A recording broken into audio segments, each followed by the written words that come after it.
We're back, continuing our discussion with one of our favorite guests, Don Knabe. Don, transportation, we mentioned Prop R, passed. You opposed it, didn't think it was the right time for it, but congestion is a huge problem in LA County. I drive up there occasionally to West LA and nothing's moving on the freeways. Well, it's a huge issue, and I'm sure that had to do a lot with, I was surprised. I didn't expect the Measure R to get 50% of the vote, particularly with all the other bond and revenue issues on the ballot. But I also know that it's a very frustrating experience. I received a lot of emails, upset that I wasn't supporting Measure R. But my issue was not one that I didn't support the enhancement of transportation, whether it be, carpool lanes or mass transit or whatever it may be, or infrastructure. But I thought that we needed to use our dollars right now the best way that we could to improve transportation. Simple things for a lot less money. Things like traffic signal synchronization. We've improved over 100 miles of county roads throughout our entire county, taking drivers off the streets and saving millions of work hours, millions of dollars, gas costs, whatever it may be. So we have a lot of opportunities to do things like that versus spending.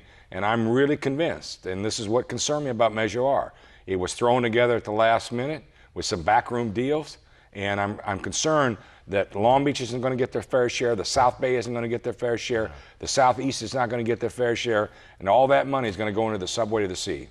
Transit Projects tend to run over budget. I have noticed that in the 30 years I've been at, and well, all over America, not just Well, here. This is $30 billion over 30 years, and if you look at what they set aside for the subway to the sea as part of this, there's no way that portion covers that. And what happens is all these other projects are going to put away. The projects for Long Beach and South Bay, they're 20 years out if we get them at all. The subway sucks up the money. Yep, exactly.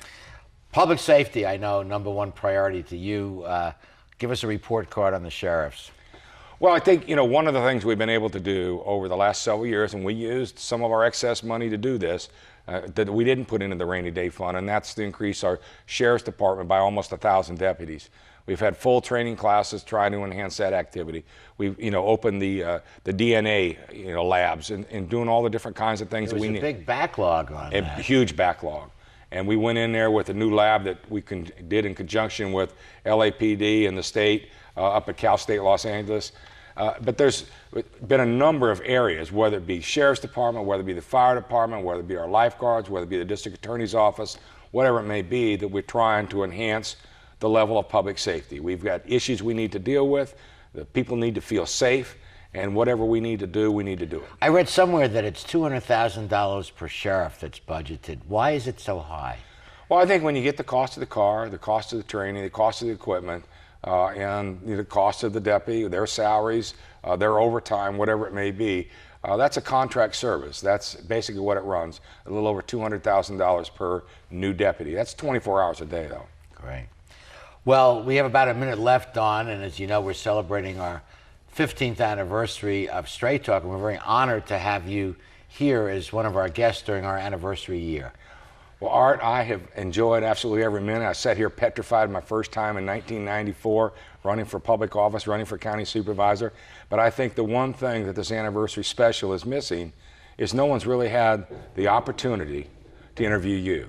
I would like to ask you to let me interview you as part of your 15th anniversary celebration. What do you think? Don, you are the supervisor. What you say goes. So let's do it. We'll do it. Okay, you won't want to miss this. Let's pause for these station commercials, and we'll be back with Don Knabe as the host of Straight Talk.